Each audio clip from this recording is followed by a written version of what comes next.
అందరికీ నమస్తే అండి. ఐ బొమ్మ అనేది అనెథికల్, ఇల్లీగల్, ఇమ్మోరల్. కానీ ఐ బొమ్మకు దేశవ్యాప్తంగా ఫ్యాన్స్ ఉన్నారు.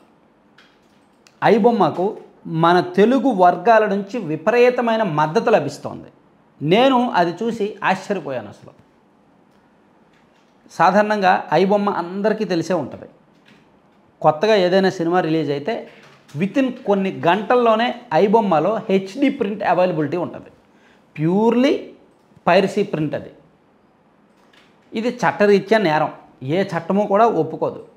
పాపం సినిమాలు తీయడానికి వాళ్ళు కోట్లు ఖర్చు పెడుతుంటే వీళ్ళు ఆ సినిమాను చాలా సింపుల్గా హెచ్డి కెమెరాలో థియేటర్లో షూట్ చేసి పైరసీ చేసి అమ్మేస్తుంటే కాపీరైట్స్ ఇష్యూ కదా, ప్యూర్లీ నష్టమే కదా. అయినా సరే ఐ బొమ్మ గత కొన్ని సంవత్సరాలుగా ఈ బిజినెస్ చేస్తూనే ఉంది. దీన్ని ఛేదించే క్రమంలో పోలీసులు చాలా పెద్ద సక్సెస్ అయ్యారు. అంటే దేశవ్యాప్తంగా దాదాపుగా 10,000 సినిమాలను పైరసీ చేసిన ఒక ముఠాను పట్టుకున్నారు. తమిళనాడు కేంద్రంగా పనిచేస్తున్న ఒక ముఠాను పట్టుకొని వాళ్ళకి దేశవ్యాప్తంగా కూడా ఏజెంట్లు ఉన్నారు. ఆ ఏజెంట్లే ఐ బొమ్మకు కూడా పనిచేస్తున్నారు. ఐ బొమ్మకి వీళ్ళకి లింకులు ఉన్నాయని పోలీసులు గమనించి ఐ బొమ్మ నిర్వాహకులను కూడా అరెస్ట్ చేస్తాము అని చెప్పారు. దాంతో ఐ బొమ్మ నుంచి ఒక అఫీషియల్ ప్రకటన వచ్చింది. అంటే అది కొంతమంది అనఫీషియల్ పాత ప్రకటన అంటున్నారు, కానీ కొంతమంది ఏమో అది కొత్త ప్రకటన అంటున్నారు. ఓవరాల్గా ఐ బొమ్మ నుంచి వచ్చిన ప్రకటన ఏంటంటే, మీరు ఏం మమ్మల్ని చెయ్యలేరు, మీరు మమ్మల్ని పట్టుకోలేరు, మీరు మమ్మల్ని ఏమైనా చెయ్యాలని ప్రయత్నించినా మేము సినీ రంగాన్ని అల్లకల్లోలం చేసేస్తాం. మా దగ్గర సెలబ్రిటీలు పెద్ద వాళ్ళ ఫోన్ నెంబర్లు ఉన్నాయి, అవన్నీ కూడా బయట పెట్టేస్తాం. మేమేమీ సినిమాకు నష్టం చేయడం లేదు. మీరు సినిమా నిర్మాణానికి వాల్యూ పెంచుతున్నారు, రెమ్యునరేషన్ పెంచుతున్నారు, ఎక్కువ ఖర్చు పెడుతున్నారు. మీరు ఖర్చు పెడుతున్న అదనపు సొమ్మును రాబెట్టుకోవడానికి సామాన్య మధ్యతరగతి వర్గాన్ని దోచుకుంటున్నారు, సినిమా పిచ్చోళ్ళని దోచుకుంటున్నారు. దీనికి మేము వ్యతిరేకం, మేము సినిమాకు వ్యతిరేకం కాదు, మీ దోపిడీకి మాత్రమే వ్యతిరేకం అని వాళ్ళు ఒక ప్రెస్ నోట్ రిలీజ్ చేసి కౌంటర్ పార్ట్ ఇచ్చారు. సో దాంతో చాలా చోట్ల మద్దతు వచ్చింది. నేను కూడా అసలు ఐ బొమ్మకి ఇంతమంది ఫ్యాన్స్ ఉన్నారా, ఇంతమంది మద్దతు ఉన్నారా అనిపించింది. ఈవెన్ నేనైతే ఐ బొమ్మలో సినిమాలు చూడను.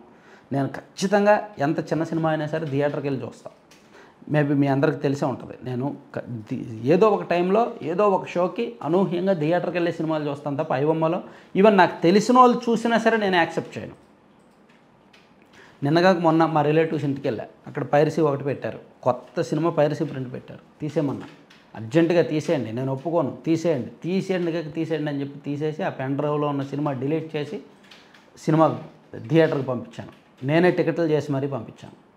ఈ సినిమా మీరు థియేటర్లో చూస్తేనే కిక్ ఉంటుంది, దీనిలో చూడొద్దు, ఇది తప్పు, అనెతికల్ అని చెప్పి. నేను అంత పిచ్చోడిని. అంటే పైరసీ చేయడాన్ని నేను యాక్సెప్ట్ చేయను.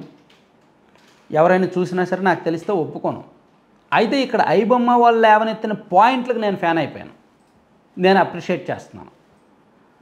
మీరు రెమ్యునరేషన్ ఎందుకు ఎక్కువ ఇస్తున్నారు, మీరు ఎందుకు ఎక్కువ డబ్బులు ఖర్చు పెడుతున్నారు, అన్నన్ని 100 కోట్లు ఖర్చు పెట్టేసి అవి మేము ప్రేక్షకుల దగ్గర నుంచి మీరు రాబెట్టుకుంటున్నారు కదా. సో మీరు ఆ ఖర్చు తగ్గించుకోండి, దానివల్ల ప్రేక్షకుడికి భారం తగ్గుద్ది, అప్పుడు మేము పైరసీ తీయడం ఆపేస్తాం అని చెప్పారనమాట. సో అది చాలా వ్యాలిడ్ పాయింట్. అందుకే మనం మొన్న ఐ బొమ్మ మీద వీడియో చేసినప్పుడు దాని మీద ఆల్మోస్ట్ 95% అబోవ్ పాజిటివ్ కామెంట్లే వచ్చాయి. చాలామంది ఐ బొమ్మను సపోర్ట్ చేశారు.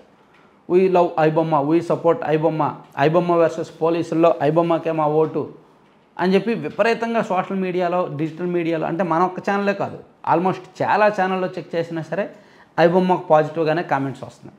సో దాంతో నాకు అర్థమైంది ఏంటంటే, సో వాళ్ళు లేవనెత్తిన సబ్జెక్టు వ్యాలిడ్ సబ్జెక్టు, ఏ విధంగా సినిమా వాళ్ళు దోచుకుంటున్నారు, ఎందుకు దుబారా ఖర్చులు చేస్తున్నారు, ఆ దుబారా ఖర్చులను ఎందుకు ప్రేక్షకుల నుంచి రాబెట్టుకుంటున్నారు అనేది స్పష్టంగా చెప్పారన్నమాట. Thank you.